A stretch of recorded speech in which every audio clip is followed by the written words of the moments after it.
இன்னைக்கு என்ன பார்க்க போறோம் அப்படின்னா பவர் பிஐல எனக்கு வந்து ஒரு சாம்பிள் டேட்டாஸ் இருக்கு. இந்த டேட்டால பார்த்தீங்கன்னா எனக்கு வீக் நம்பர்ஸோட இருக்கு.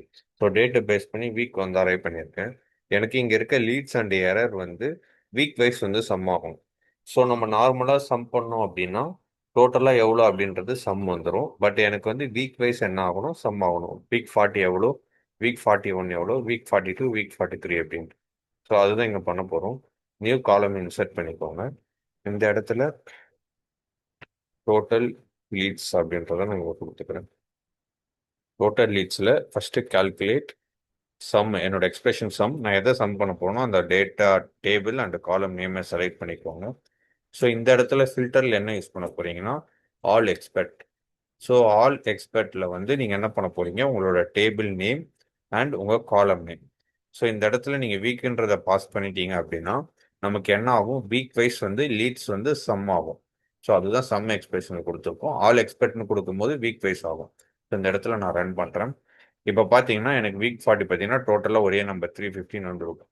வீக் 41 டோட்டலாக வந்து ஓவராலாக 512 அப்படின்றது வரும். வீக் 42க்கு ஒரு நம்பர், வீக் 43க்கு ஒரு நம்பர். ஸோ இது எல்லாமே சேமாக வந்து டோட்டல் ஆகி நமக்கு இங்கே வந்துடும்.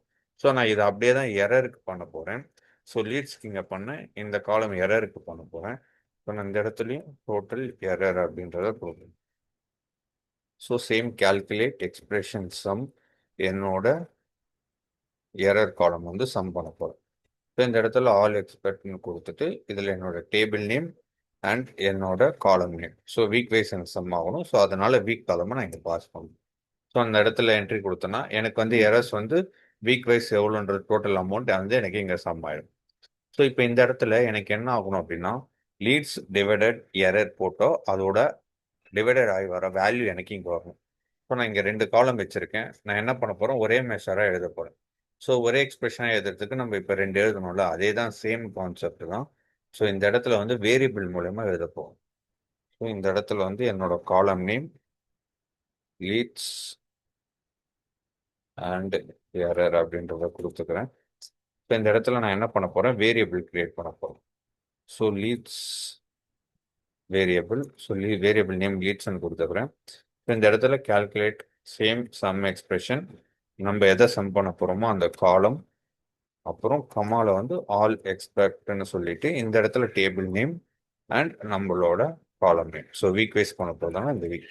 ஸோ இது ஒரு வேரியபிள் முடிஞ்சு. செகண்ட் வேரியபிள் எரர் பண்ண போகிறோம். So same concept, calculate sum, நம்ம சம் பண்ண போகிற காலம். ஸோ இந்த இடத்துல கொடுத்துட்டு ஆல் எக்ஸ்பெக்ட்ல வந்து எக்ஸப்டில் வந்து நம்மளோட டேட்டா டேபிள் நேம் அண்ட் நம்மளோட காலம். ஸோ முடிஞ்சு. ஸோ இந்த இடத்துல லாஸ்ட்ல ரிட்டர்னில் என்ன பண்ண போகிறோம், நம்ம ரெண்டுத்தையும் டிவைட் பண்ண போகிறோம். Leads divider error. ஸோ இவ்வளோதான் நம்மளோட எக்ஸ்பிரஷன். ஸோ இந்த இடத்துல ரன் பண்ணோம் அப்படின்னா நமக்கு இந்த அவுட்புட் வந்து. ஸோ இந்த மாதிரி டிசம்பிளை மாற்றுறதுக்கு இந்த ஆட்டோவில் போய் டோனு கொடுத்து என்டர் கொடுத்தோம்னா ஆட்டோமேட்டிக்காக இங்கே வந்து மாறிடும். ஸோ லீட்ஸ் டிவைட் பண்ணி லீட்ஸ் அண்ட் எரரை டிவைட் பண்ணி நமக்கு இங்கே அவுட்புட் வந்துடும். ஸோ இதுதான் week wise. So for example நம்மக்கிட்ட ஒரு டேட்டா செட் இருக்கு, அது டோட்டல் வேல்யூவை நான் எதனா ஒரு செக்ரிகேட் பண்ணணும் அப்படின்னா இப்போ நம்ம வீக் பண்ணதை அப்படியே எம்ப்ளாய் பண்ணிங்கனாலும் அது உங்களுக்கு அப்ளிகேபிள் ஆகும். ஸோ இங்கே பார்த்தீங்கன்னா டோட்டல் எம்ப்ளாய் ஒன்லாம் எங்கே இருக்காங்களோ அந்த வேல்யூ எல்லாமே நமக்கு சம் ஆகி நமக்கு டோட்டல் என்ன அப்படின்றது வரும். ஸோ பர்டிகுலராக இருக்க ஒரு வேல்யூவை பேஸ் பண்ணி சம் பண்ணணும் அப்படின்னா ஸோ இந்த கான்செப்ட் வந்து யூஸ் பண்ணுங்க. ஆல் எக்ஸ்பெக்ட்னு யூஸ் பண்ணீங்கன்னா உங்களுக்கு அவுட்புட் கரெக்டாக வரும்.